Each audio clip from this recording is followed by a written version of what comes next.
Halo, selamat malam pemirsa, apa kabar? Demo mahasiswa di gedung kantor Bupati Padang Lawas, Sumatera Utara yang memprotes pelayanan di RSUD Sibuhuan menjadi pembuka kita dalam program iNews Prime. Sementara itu pemirsa, menanggapi sidang pra-peradilan Peggy Setiawan, keluarga Vina beranggapan proses penangkapan Peggy dirasa penuh kejanggalan. Saya Beri Manatenaya, inilah iNews Prime selengkapnya.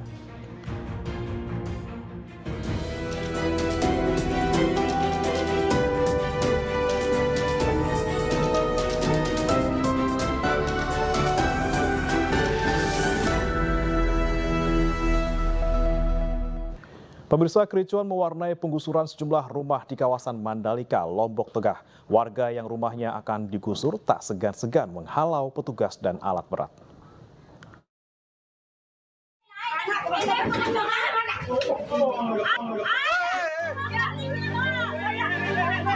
Kericuan terjadi ketika petugas hendak menggusur sejumlah rumah warga di kawasan Kuta Mandalika, Lombok Tengah, Nusa Tenggara Barat, Kamis siang.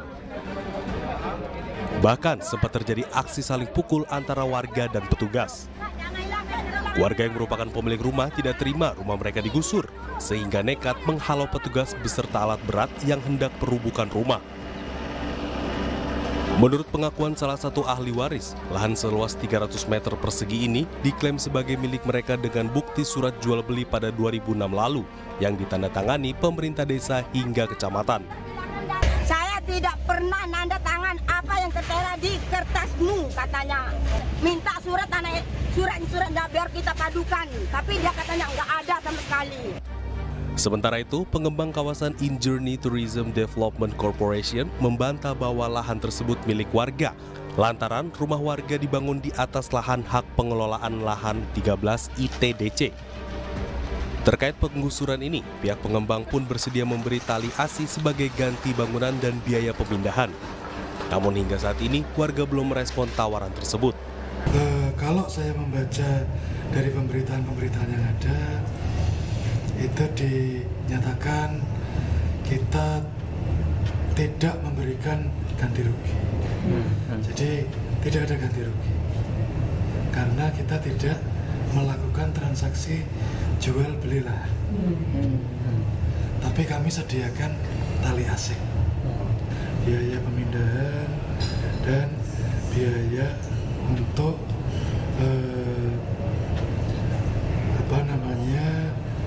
tempat istirahat sementara selama 1 bulan. Diketahui sebelumnya, penggusuran dilakukan untuk pengembangan kawasan Mandalika dan penataan.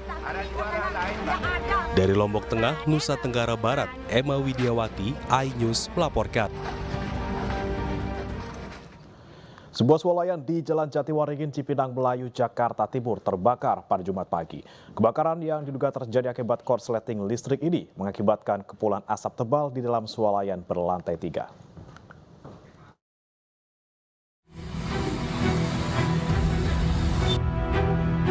Kepulan asap tebal terlihat di dalam swalayan yang berada di Jalan Jatiwaringin, Cipinang Melayu, Jakarta Timur, Jumat pagi. Peristiwa terjadi saat karyawan akan membuka toko. Kepulan asap membuat panik pegawai swalayan hingga berlarian ke jalan. Beberapa barang dagangan yang berada di dalam toko berserakan dan hangus terbakar. Kebakaran swalayan ini diduga berasal dari korsleting listrik pada 3 mesin pendingin dan menimbulkan percikan api serta kepulan asap tebal. Petugas pemadam yang datang ke lokasi langsung berusaha memadamkan api dibantu para karyawan toko. Kejadian ini pun menimbulkan kemacetan panjang dari Jalan Jatiwaringin hingga ke arah Kalimalang. Tidak ada korban jiwa dalam peristiwa ini, sementara kerugian ditaksir mencapai ratusan juta rupiah. Dari Jakarta, Yomanik, iNews melaporkan.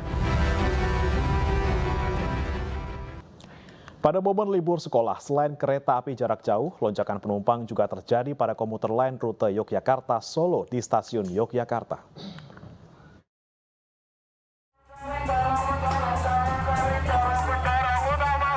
Seperti inilah lonjakan antrian kepadatan penumpang kereta listrik di stasiun Tugu Yogyakarta, relasi Yogyakarta-Solo pada momen libur sekolah. Ribuan calon penumpang KRL harus sabar mengantri untuk masuk ke gerbong karena jumlah penumpang yang membludak. Mau ke Solo, jadi memang setiap hari naik KRL, Ibu? Enggak, liburan. Liburan sekolah ini. Ibu tahu nggak kalau antri kayak gini, Bu? Tahu. Tapi nggak takut desak-desakan gitu, Bu? Enggak, Ke Solo dengan siapa aja, Bu? sama anak-anak. Sama anak-anak. Diketahui setiap harinya, rata-rata volume penumpang KRL Jogja Solo mencapai 24.733 penumpang. Dan diprediksi pada libur kali ini, lonjakan penumpang akan mencapai 49%. Terkait hal tersebut, KAI Komuter Daup 6 Yogyakarta menyediakan 6 perjalanan tambahan, sehingga setiap harinya di momen liburan sekolah kali ini tersedia 30 perjalanan komuter lain Jogja Solo. Dari Yogyakarta, Galih Wisma, iNews melaporkan.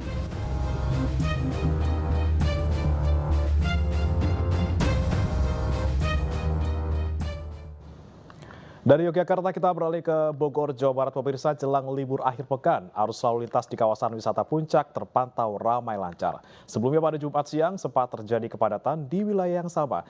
Dan bagaimana skema arus lalu lintas di akhir pekan besok? Sudah bergabung bersama kami jurnalis iNews Wildan Hidayat dari kawasan Puncak Bogor. Selamat malam Wildan, bagaimana nih situasi arus lalu lintas malam hari ini jelang akhir pekan besok? Ya, selamat malam Rimana dan juga pemirsa yang ada di rumah.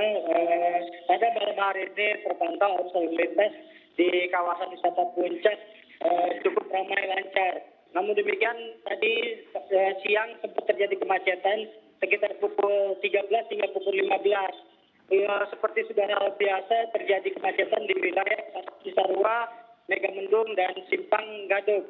Untuk situasi arus lalu lintas besok, bagaimana Satlantas Polres Bogor akan melakukan rekayasa arus lalu lintas berupa ganjil genap pada pukul 6 pagi dan juga one way itu pada pukul 7.30 sampai pukul 8 hingga situasional atau pada pukul 1.13 siang one way dari arah Puncak menuju Jakarta dan pukul 7.30 one way dari arah Jakarta menuju Puncak.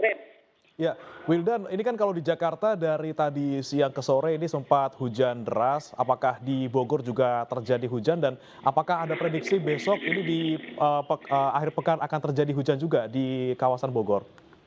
Ya, untuk Bogor memang tidak bisa diprediksikan, Bren.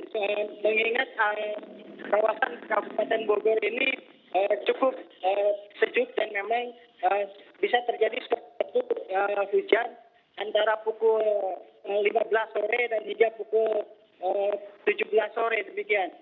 Baik, Wildan, kalau untuk situasi misalnya di rest area ataupun di tempat-tempat yang menjadi pusat kepadatan biasanya di akhir pekan orang-orang berkumpul di sana, apakah sudah siap dan keadaannya seperti apa, Wildan?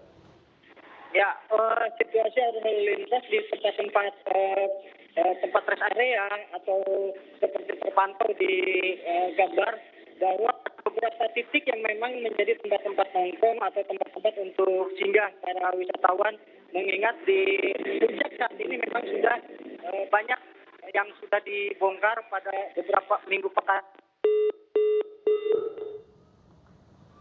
Baik, pemirsa, mohon maaf ada kesalahan teknis dalam laporan rekan kami Wildan Hidayat. Tadi adalah laporan dari rekan kami Wildan Hidayat dari Puncak Bogor, Jawa Barat. Kita ke informasi berikutnya, pemirsa. Jelang akhir pekan, kita akan sama-sama menyimak pantauan arus lalu lintas dari sejumlah titik melalui CCTV NTMC Polri berikut ini, pemirsa. Dari layar Anda, pemirsa, di kiri atas adalah persimpangan Selipi Palmerah. Kondisi lalu lintas terpantau cukup padat, walaupun juga kendaraan masih bisa melaju dengan kecepatan yang lambat. Namun memang di akhir pekan seperti ini biasa terjadi di simpang Selipi Palmerah, pemirsa, karena memang ada traffic light ataupun lampu merah di sana. Kemudian kita beralih ke kanan atas. Ini adalah situasi di depan gedung MPR DPR di mana ada kemacetan di dalam ruas tol. Sementara untuk di ruas jalan arteri ini terpantau masih ramai lancar. Kemudian kita beralih ke kiri bawah, pemirsa. Ini adalah kawasan Cempaka Putih, Jakarta Pusat. Terpantau situasi di sana padat merayap, pemirsa, didominasi oleh kendaraan roda 2 dan juga ada sejumlah kendaraan truk dan juga roda 4. Kemudian di kiri bawah Anda, pemirsa, ini adalah situasi di Mampang Perapatan Jakarta, yang mana situasi yang menuju ke arah kamera ini adalah cukup lancar, sementara untuk yang menjauh dari kamera ini cukup padat merayap di akhir pekan ini.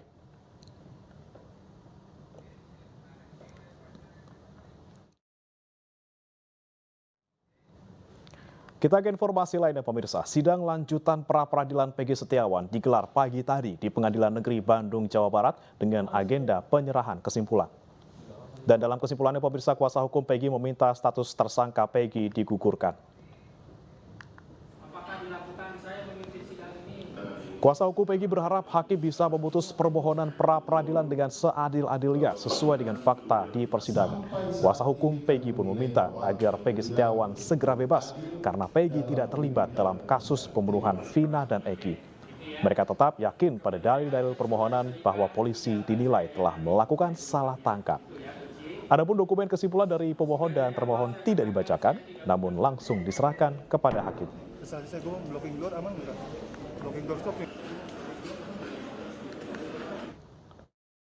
Kesimpulan kami to the point aja. Kami minta agar tersangkanya Peggy Setiawan digugurkan. Sebab sesuai dengan fakta yang ada, sesuai dengan keterangan ahli, memang harus digugurkan dan dibebaskan.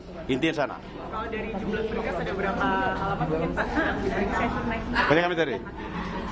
Jadi kurang 3 bulan lah. 30-an. Ya. Mungkin poin-poinnya. Apa ya itu? Poinnya itu aja. Intinya Peggy Setiawan dibebaskan karena yang ditangkap itu adalah Peggy Setiawan, bukan Peggy Peron. DPO itu adalah Peggy Peron. Dan proses penangkapannya tidak sesuai dengan Perkap Kapolri dan Peraturan Kabar Reskrim. Sementara itu, Polda Jawa Barat masih bersikeras untuk menolak seluruh dalil permohonan dari pihak termohon terkait penetapan tersangka Peggy Setiawan. Hal ini dituangkan pula oleh pihak Polda Jawa Barat dalam kesimpulan yang diserahkan kepada Hakim Tunggal Eman Sulaiman. Pengadilan Negeri Bandung kembali melanjutkan sidang pra-peradilan tersangka kasus pembunuhan Vina, yakni Peggy Setiawan pada pagi tadi. Untuk sidang pra-peradilan pelanjutan hari ini beragendakan penyerahan kesimpulan dari pihak pemohon dan juga termohon. Kedua pihak menyerahkan kesimpulannya masing-masing dan tanpa dibacakan terkait rangkuman agenda pra-peradilan yang sudah berlangsung sebelumnya. Dalam kesimpulan tersebut, Polda Jawa Barat menolak seluruh dalil permohonan dari pihak pemohon terkait dengan penetapan tersangka Peggy Setiawan.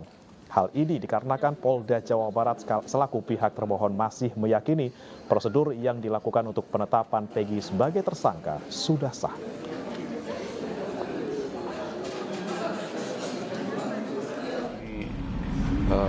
Menolak dalil-dalil apa yang disampaikan oleh para pemohon, ya, mulai dari pemeriksaan para saksi, kemudian ahli pun dari pihak mereka juga sama mendukung kami. Itu aja. Bang, mungkin sedikit dari dasar penolakan dari pengacara, Bang. Gimana? Dasar poin-poin penolakan dari dalil dari poin-poin. Oh ya, nanti kita sampaikan di dalam aja. Pemirsa, pakar hukum pidana menyebut bukti testimoni atau testimoni evidence yang disampaikan pihak pemohon dalam sidang pra-peradilan Peggy Setiawan lebih kuat dibandingkan dengan bukti tidak langsung atau indirect evidence yang disampaikan oleh pihak termohon. Namun jika hakim menghadapi keraguan antara dua bukti tersebut, hakim bisa mengambil keputusan yang meringankan tersangka. Dan berikut cuplikan pakar hukum pidana Hipnu Nugroho dalam program Ayu Sore tadi. Kita lihat pra-peradilan adalah sebagai kontrol terhadap upaya paksa. Upaya paksa apa? Adalah penetapan tersangka. Nah, dari penetapan tersangka kemarin, ada dua argumentasi yang menarik tentang bukti yang dilakukan baik pemohon maupun termohon. Bukti yang dilakukan oleh pemohon adalah bukti yang tidak langsung, indirect evidence. Nah, kenapa indirect evidence? Adalah bukti yang ketika itu masih 8 tahun yang lalu. Ini hasil komplek. Ya, bukti indirect evidence itu juga akan bernilai kalau dilakukan dengan bukti yang langsung, bukti yang nyata. Karena kemarin kita apresiasi Polda bisa menyatukan dengan foto, dengan sidik jari, itu kalau kita baca jawabannya kan gitu. Pertanyaannya sidik jari yang mana? Apakah waktu itu? Kalau waktu itu pasti hilang. Kalau sekarang pembandingnya siapa? Ini is problem. Foto agak sulit. Nama berubah. Ini yang menjadikan bukti dari Polda masuk kualifikasi dalam pembuktian indirect evidence, bukti yang tidak langsung. Nah, sekarang kalau kita lihat bukti dari pemohon, itu adalah masuk testimoni evidence, yaitu keterangan-keterangan saksi yang dihadirkan, yang secara empiris mengetahui tentang suatu perbuatan tersebut. Ini yang menarik. Hakim akan pilih yang mana? Apakah indirect evidence atau testimony evidence? Nah, disinilah yang adu argumentasi. Yang ketiga, karena ini sebagai bukti ada dugaan pembunuhan, ya Mbak, pembunuhan apalagi kan, pembunuhan dan perusahaan. Pertanyaannya, betul memang bahwa dalam pra-peradilan penentuan tersangka cukup 2 alat bukti. Tapi 2 alat bukti ini adalah 2 alat bukti yang bisa menggambarkan, yang bisa menunjukkan mana pembunuhannya, mana bukti perkosaannya. Ini yang sejak kemarin kalau kita lihat tidak muncul. Kalau yang lebih kuat menurut saya adalah testimoni evidence, yaitu pemohon, para penasihat hukum. Testimoni, karena di testimoni evidence itu baik namanya juga salah, keterangan saksi mendukung sekali keadaan seperti itu. Sedangkan teman-teman Polri itu indirect evidence, karena memang sudah 8 tahun yang lalu. Ini Mbak, ini yang nanti hakim agaknya juga mungkin ya mudah-mudahan tidak galau lah ya, memilih yang mana begitu loh. Tapi kalau memang galau Mbak ya, kalau memang galau ya, ada asas hukum sebetulnya, tidak perlu begitu. Kalau terjadi keraguan-keraguan, misalkan, apakah terkait indirect evidence atau testimony evidence, ada teorinya adalah asas in dubio pro reo. Dalam putusan diambil yang meringankan terdakwa. Dalam arti apa? Yang membebaskan.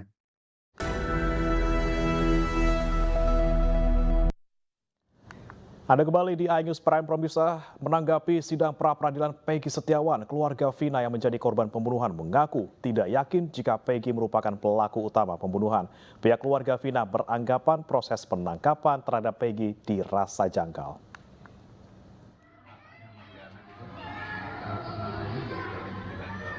Ali Alatas yang merupakan paman dari Vina mengaku mengikuti perkembangan kasus Vina. Keponakannya sejak korban diketahui meninggal pada malam kejadian hingga kini tersangka Peggy Setiawan yang menjalani sidang pra-peradilan. Pihak keluarga merasa tidak yakin jika Peggy merupakan pelaku utama dalam kasus ini. Pasalnya dari tahun 2016 silam sudah dilakukan penyitaan barang bukti sepeda motor. Namun baru kali ini Peggy ditangkap. Keluarga Vina berharap jika memang Peggy Setiawan tidak bersalah agar dibebaskan. Namun sebaliknya jika terbukti bersalah agar diproses sesuai dengan hukum yang berlaku.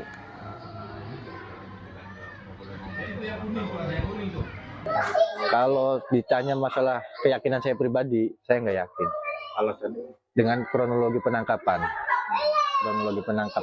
Dan kalaupun masalah sekarang yang Peggy Setiawan tertangkap, itu kan sudah diketahui dari 2016. Kenapa tidak ada pemanggilan? Kenapa begitu booming lagi? Kok semudah itu nangkepnya gitu? Kan ini sudah sangat di luar nalar gitu bagi kita orang awam gitu ya. Pemirsa, pra-peradilan Peggy Setiawan pada Jumat pagi berlangsung sangat singkat, hanya sekitar 10 menit. Kedua belah pihak baik pemohon maupun termohon ini langsung menyerahkan berkas kesimpulan tanpa membacakan, dan berikut kami tampilkan kesimpulan yang disampaikan oleh kedua pihak. Yang pertama, pemirsa, kita akan lihat kesimpulan yang diserahkan oleh pihak kuasa hukum Peggy. Tadi pagi pihak kuasa hukum Peggy menyerahkan berkas kesimpulan sebanyak 30 halaman. Dan ada sejumlah poin kesimpulan yang disampaikan yang masih tetap berfokus pada salah tangkapnya Peggy Setiawan. Dan dalam kasus ini juga pihak kuasa hukum dari Peggy ini bilang bahwa bukti-bukti yang dijabarkan oleh Polda Jawa Barat ini tidak relevan, terutama berkaitan dengan apakah Peggy Setiawan yang dimaksud saat ini adalah Peggy Setiawan yang sebelumnya masuk dalam DPO. Dan atas kejanggalan-kejanggalan kemudian juga tidak relevannya bukti-bukti yang disampaikan oleh pihak kuasa hukum, ini pihak kuasa hukum meminta agar status tersangka dari Peggy Setiawan digugurkan. Dan otomatis Peggy Setiawan juga harus dibebaskan. Berikutnya pemirsa, ini adalah kesimpulan yang disampaikan oleh pihak Polda Jawa Barat. Tidak banyak yang disampaikan, tadi hanya menyampaikan berkas kesimpulan sebanyak 12 halaman. Namun yang menjadi poin utama dari Polda Jawa Barat adalah menolak semua dalil yang disampaikan oleh pihak pemohon selama persidangan. Dan pihak Polda Jawa Barat juga menegaskan sekali lagi terkait dengan penetapan tersangka Peggy Setiawan yang katanya sah menurut hukum. Dan pemirsa, dengan telah diserahkannya kesimpulan dari kedua belah pihak, kemudian juga sudah berlangsung dari hari Senin kemarin hingga hari Jumat hari ini, akhirnya kasus ataupun sidang pra-peradilan Peggy Setiawan mencapai akhirnya, di mana nanti sidang pembacaan putusan akan berlangsung pada hari Senin pekan depan di tanggal 8 Juli 2024 pukul 9 waktu Indonesia Barat. Masih sama tempatnya di Pengadilan Negeri Bandung dan masih sama juga dengan Hakim Tunggal Eman Sulaiman. Dan bicara terkait dengan sosok Hakim Tunggal Eman Sulaiman, pemirsa, ini Eman Sulaiman memang selama ini dikenal sebagai sosok yang cukup malang melintang di bidang hukum. Eman Sulaiman ini lahir di Karawang tanggal 10 April 1975 dan mengenyam pendidikan S1 Ilmu Hukum di Universitas Pasundan dan lulus di tahun 1999. Dan seperti yang tadi saya sampaikan, pemirsa, malang melintangnya karir dari Eman Sulaiman ini terbukti sudah belasan tahun menjadi hakim dan juga sudah berpindah-pindah dari satu daerah ke daerah lain menjadi ketua, kemudian wakil ketua. Dan yang paling baru sekarang, Eman Sulaiman ini menjadi hakim di PN Bandung sejak 5 Juli 2021 sampai dengan sekarang. Kemudian sebelumnya, Eman Sulaiman juga pernah menjabat sebagai Ketua PN Wonosari di tahun 2019 sampai dengan 2021 dan juga pernah menjadi Ketua Pengadilan Agama Indramayu di tahun 2018. Dan kita dorong lebih jauh lagi, pemirsa, Eman Sulaiman juga pernah menjadi Ketua Pengadilan Rotendao pada tahun 2017-2018. Kemudian juga Wakil Ketua PN Pangkalan Bun di tahun 2016. Dan awal karir pertama kali sebagai hakim di Pengadilan Agama Subang tahun 2019. Jika kita hitung, pemirsa, ini berarti dari 2009 sampai dengan 2024, Eman Sulaiman sudah menjadi hakim selama 15 tahun. Pemirsa, sidang pra-peradilan tersangka kasus pembunuhan Vina dan Eki, Peggy Setiawan, telah berjalan selama 5 hari. Kuasa hukum Peggy dan tim hukum Polda Jawa Barat saling beradu argumentasi melalui pembuktian dari saksi yang dihadirkan.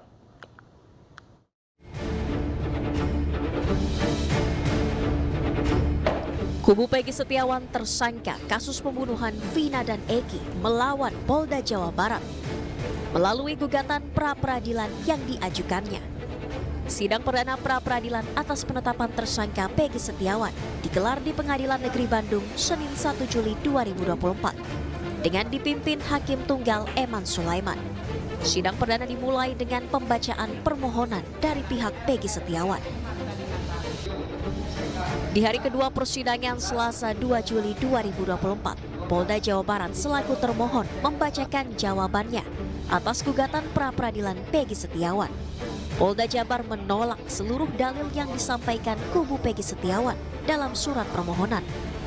Polda Jabar meyakini penetapan Peggy sebagai tersangka sudah berdasarkan dan telah memenuhi barang bukti yang cukup dan sah. Atas jawaban Polda Jawa Barat, kubu Peggy Setiawan pun membalas melalui replik. Tim kuasa hukum Peggy menilai dalil yang disampaikan Polda Jawa Barat dalam persidangan melantur. Tim kuasa hukum Peggy juga menganggap penangkapan yang dilakukan terhadap Peggy tak sesuai prosedur. Pasalnya, tak ada satupun alat bukti yang menguatkan bahwa Peggy Setiawan adalah pelaku pembunuhan Vina dan Eki. Setelah adu argumen antara kuasa hukum Peggy dan Polda Jawa Barat, kubu Peggy Setiawan pun melanjutkan pembuktian melalui keterangan saksi. Pihaknya menghadirkan 5 saksi fakta dan 1 ahli pidana untuk membuktikan kliennya tidak bersalah. Saksi yang dihadirkan yakni ahli pidana Suhandi Cahaya, Dede Kurniawan dan Suharsono alias Bondok, rekan kerja Peggy saat menjadi buruh bangunan, serta pasangan suami istri Agus dan Riana selaku pemilik rumah tempat kerja Peggy. Di hari keempat persidangan giliran Polda Jawa Barat untuk melakukan pembuktian. Pihaknya menghadirkan 1 saksi ahli hukum pidana, Agus Surodo. Dalam kesaksiannya, ahli pidana Universitas Pancasila ini menyatakan bahwa penetapan seseorang sebagai tersangka tak memerlukan surat panggilan, apalagi jika tersangka masuk dalam DPO. Tim Liputan iNews melaporkan. Keinformasi lainnya pemirsa, diduga terjadi pelanggaran etik dalam proses pengusutan kasus kematian siswa SMP Afif Maulana. Advokasi Koalisi Masyarakat Sipil Anti Penyiksaan yang terdiri dari LBH Padang dan Kontras melaporkan Kapolda Sumatera Barat ke Divisi Propam Polri.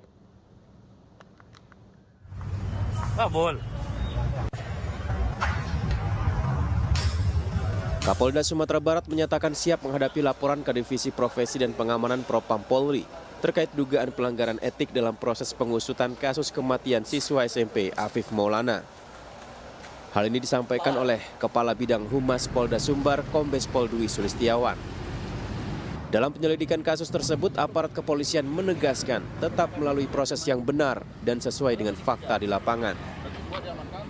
Bapak Kapolda menerima audiensi dari LPSK. Disinilah Bapak Kapolda menyampaikan bahwa Bapak Kapolda dilaporkan dan siap menghadapi laporan tersebut. Karena memang dari awal terjadinya kasus ini sampai detik ini, Bapak Kapolda selalu berbicara sesuai dengan fakta, sesuai dengan data, dan sesuai dengan petunjuk yang ada. Jadi Bapak Kapolda tidak ngarang-ngarang. Kemudian, biar rekan-rekan tahu bahwa Mabes Polri juga saat ini sudah menurunkan asistensi. Ya. Jadi mulai dari Divisi Propam Polri sudah menyertai lebih dulu ketika mulai rame-ramenya masalah ini, kemudian dari Pusdokes Polri juga sudah turun. Selain Kapolda Sumbar, tim advokasi Koalisi Masyarakat Sipil Anti Penyiksaan yang terdiri dari LBH Padang dan Kontras juga melaporkan Kasat Reserse dan Kriminal Polresta Padang serta Kanit Jatanras yang sejak awal hingga saat ini melakukan penyidikan kasus tersebut. Dalam pelaporannya, LBH Padang menduga ada pelanggaran etik oleh pihak kepolisian dalam kasus kematian Afif Maulana. Dari Padang, Sumatera Barat, Budi Sunandar, iNews melaporkan. Sebelumnya LBH Padang dan Kontras melaporkan Kapolda Sumatera Barat Irjen Pol Suharyono ke Divisi Propam Polri. Laporan terkait kejanggalan dalam pengungkapan kasus kematian pelajar SMP Afif Maulana.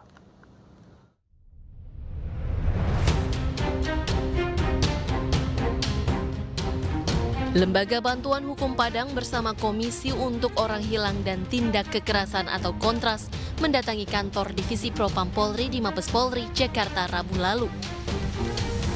Mereka melaporkan Kapolda Sumatera Barat Irjen Pol Suharyono terkait pengungkapan kematian pelajar SMP Afif Maulana. Di antaranya mengenai salinan hasil autopsi dan rekaman CCTV yang belum diberikan kepada keluarga. Kapolda Sumbar menjanjikan bahwa prosesnya katanya akan dilakukan secara transparan dan juga dilakukan secara akuntabel ya. Namun yang terjadi justru sebaliknya, Kapolda Sumbar dalam pemantauan statement media yang kami lakukan bersama koalisi itu justru tidak menyasar proses penegakan hukum yang sebetulnya jadi inti persoalan ini, tapi kemudian justru menuduh keluarga, menuduh tim pendamping itu memberikan kabar atau kabar bohong begitu ya. Nah, itu kan bertolak belakang sebetulnya dengan kapasitasnya sebagai Kapolda begitu, yang semestinya punya sumber daya yang cukup, punya alat yang canggih, yang semestinya harapan kami dapat mengungkap secara terang benderang proses hukum yang menimpa klien.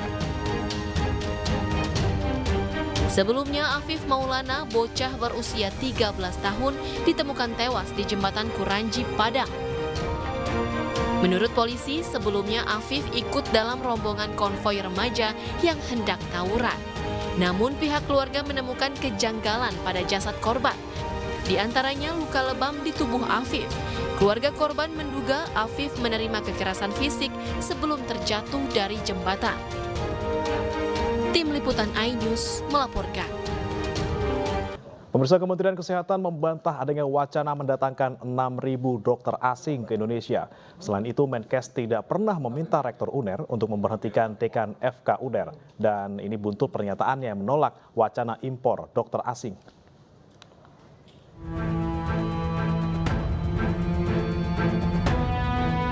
Kementerian Kesehatan angkat bicara terkait kisru wacana impor dokter asing ke Indonesia. Kemenkes menyatakan informasi yang menyebut pemerintah akan mendatangkan 6.000 dokter asing ke Indonesia adalah hoax. Dokter asing yang dimaksud adalah WNA Arab Saudi yang bertugas di Rumah Sakit Adam Malik Medan yang telah melakukan operasi jantung untuk menyelamatkan 30 nyawa anak Sumatera Utara secara gratis. Di samping itu, Kemenkes juga membantah telah meminta Rektor UNER untuk memberhentikan Dekan FK UNER buntut penolakannya atas impor dokter asing. Informasi yang mengatakan Menteri Kesehatan mengontak Rektor Universitas Airlangga untuk meminta memberhentikan Dekan Fakultas Kedokteran Universitas Airlangga adalah tidak benar dan merupakan fitnah dan hoax.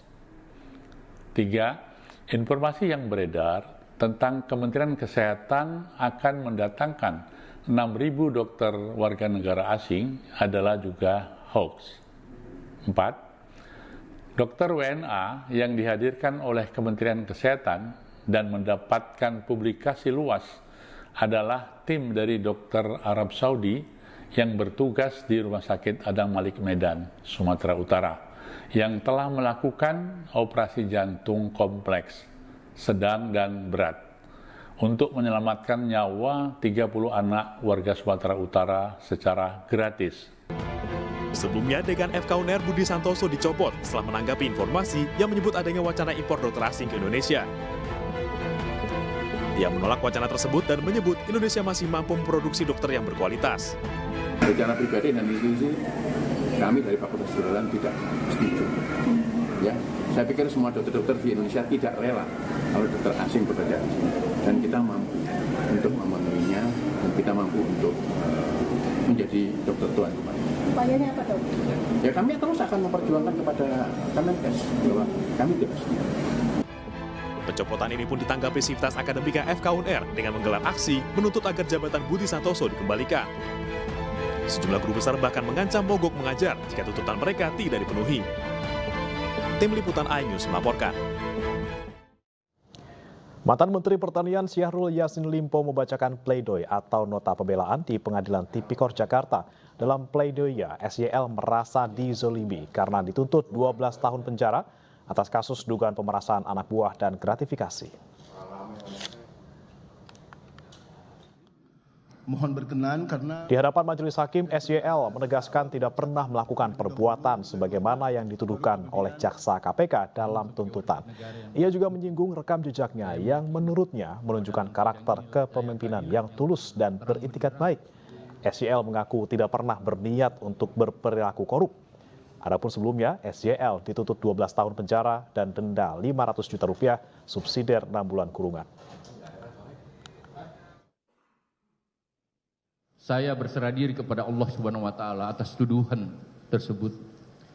Akan tetapi saya merasa dizalimi karena dianggap melakukan perbuatan yang memang tidak pernah saya lakukan.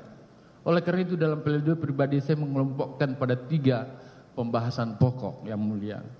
Yang pertama, saya tidak melakukan perbuatan yang didakwa termasuk yang dituntut terhadap saya. Sehingga saya memohon dan berharap atas izin dan kuasa Allah Subhanahu wa taala melalui pemikiran jernih yang mulia majelis hakim sebagai wakil Tuhan di bumi, kebenaran atas ketidakbersalahan saya akan dapat diungkapkan. Yang kedua, rekam jejak kehidupan pribadi dan riwayat pengabdian saya kepada negara yang menunjukkan bahwa watak dan karakter kepribadian maupun kepemimpinan saya selama puluhan tahun mengabdi kepada negara senantiasa dilandasi niat tulus dan etikat baik untuk memberikan sumbangsi bagi bangsa.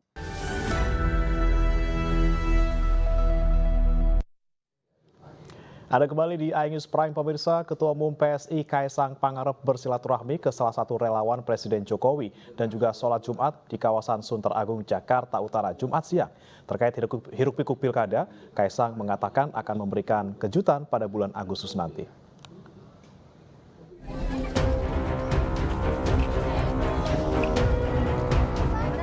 Ketua Umum PSI, Kaisang Pangarep melakukan silaturahmi kepada salah satu relawan Presiden Jokowi yang berada di Sunter Agung, Jakarta Utara pada Jumat siang. Kaisang disambut oleh warga sekitar dan langsung menuju ke masjid yang berada di dekat lokasi rumah relawan untuk melakukan sholat Jumat. Di kala kesempatan tersebut, Kaisang membagikan buku kepada anak-anak di sekitar lokasi.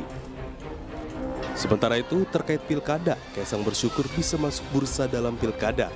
Kaisang mengatakan akan ada kejutan di bulan Agustus terkait kepastiannya mengikuti bursa cagup atau cawagup dalam pilkada Jawa Tengah atau Jakarta. Ya, nggak apa-apa. Balik lagi, kita harus tahu Jawa Tengah ini salah satu provinsi terbesar, salah satu yang terbesar di Indonesia. Dan saya rasa Jawa Tengah ini punya masalah yang cukup kompleks. Jadi ketika saya masuk di salah satu bursa, ya saya hanya bisa mengucapkan alhamdulillah gitu aja. Ya itu kan ini ya alhamdulillah aja. Tapi baik lagi untuk Jakarta ataupun Jawa Tengah, seperti yang saya bilang, tunggu kejutannya di bulan Agustus. Ketua Umum PSI tersebut juga menegaskan PSI tidak menutup pintu komunikasi dengan siapapun untuk berkoalisi dalam Pilkada 2024. Dari Jakarta, Sofyan Firdaus, iNews melaporkan. PDI Perjuangan resmi memperpanjang masa jabatan pengurus DPP PDIP dari periode 2019-2024 hingga tahun 2025. Pembacaan sumpah jabatan dipimpin langsung oleh Ketua Umum PDIP Megawati Soekarnoputri.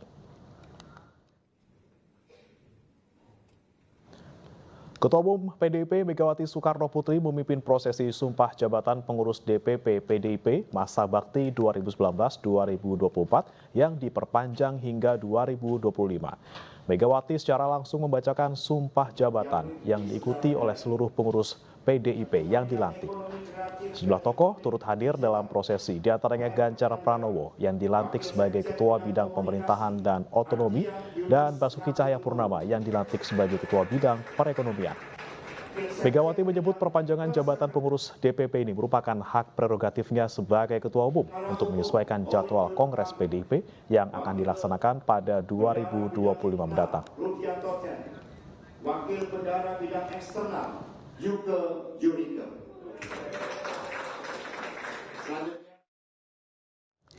Ketua Umum PDIP Megawati Soekarnoputri merespon pemecatan Hasyim Asyari buntut tindakan asusila. Ia berpendapat bahwa perbuatan tersebut tidak sejalan dengan fungsi KPU yang seharusnya mengayomi masyarakat. KPK salah, KPK iya, itu saya yang buat. Mana mungkin saya nggak tahu isi perutnya orang saya yang buat gitu loh. MK saya yang buat, bukan sombong. Tanya dah siapa yang buat. Jadi saya tahu aturannya, harusnya bagaimana, tidak boleh dimanipulasi, bla bla. KPU, nah kemarin, coba, gila nggak? Ini saya ngomong gini kenapa? Karena saya warga bangsa. Sedih saya melihat yang namanya pemerintahan Republik Indonesia. Nah, itu kan bagian. Kok begitu ya? Pusing saya. Padahal mestinya mengayomi, memberikan, tadi saya ngomong, mana? Masih terjajah oleh kemiskinan, ketidakadilan, dan berbagai pembelengguan atas hak-haknya untuk berpartisipasi dengan setara dalam seluruh proses politik, ekonomi, dan pembangunan kemajuan bangsa. Kayak nggak retoris, kan retoris banget toh, tapi itu sebenarnya hakikat. Pemirsa, kuasa hukum CAT, korban asusila mantan Ketua KPU Hasyim Asyari menyatakan aduan ke DKPP bukan menuntut kerugian material. Pihaknya semata ingin membuktikan tipu daya terhadap korban agar mengikuti hawa nafsu Hasyim. Proses pengaduan ini bukan untuk menuntut secara material. Itu dulu digarisbawahi. Ya, kalau mau menuntut secara material, kita nggak lakukan ke DKPP, kita lakukan underground aja. Kalau urusannya materi, jadi surat pernyataan itu hanya bukti aja, bukti pelanggaran etik, bukti bahwa metodologis ada metode tertentu yang digunakan untuk meyakinkan seseorang, dalam hal ini tadi pengadu ini, untuk mau mengikuti nafsu dan keinginan pribadinya ketua KPU itu. Jadi kalau materi sih udah nggak terpikir lagi ya sejauh ini ya. Ketua Umum PDI Perjuangan Megawati Soekarnoputri melontarkan nada sindiran ke kadernya yang juga menjabat sebagai Menkumham Yasona Lauli terkait beberapa proses hukum terhadap partainya belakangan ini. Mega mengatakan anak buahnya kini banyak yang menjadi target. Saya suka ngamuk sama dia. Lu jadi Menteri Kumham ngapain lo? Lah anak buah kita di ini maunya ditarget dulu, nanti dua teman. Mending juga coba juga aja. Loh ya kan biasanya nek arep nakuti wong ono ruko sumpahne elek. Iya saya emang dipikir nggak tahu kan saya udah ngomong Pak Ahok 3 kali zaman dulu saya dipanggil polisi, kejaksaannya sekali. Kan orangnya tampangnya mau suruh kerem kayak mau serem-serem. Jadi saya aja yang dipanggil jadi mau ketawa, bukannya takut. Kan baru aja kan duduk gitu. Terus batin saya mau foto ya. Jangan kamu ketawa, emang gitu toh. Yang nggak polisi, yang nggak jaksa. Sampai saya tuh bilang, lo belum ditanya, Pak, tolong ya, santai aja deh Pak. Saya juga datang ke sini kan bukannya dipaksa, sukarela loh, kalem. Aku sampai. Informasi lainnya pemirsa, RPA Partai Perindo mengapresiasi anak-anak dan guru bimbingan belajar gratis di Jakarta Utara. Apresiasi berupa bingkisan ini menjadi wujud kepedulian dan kerelaan para pengajar di Bimbel gratis RPA Partai Perindo.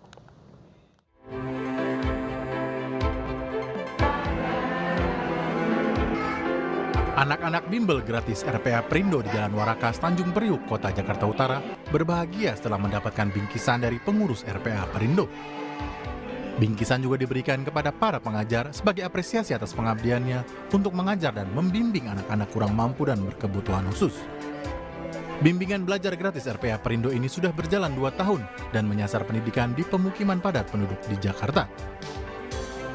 Kehadiran kami seperti itu, dan di sini sudah ada sekolah belajar gratis.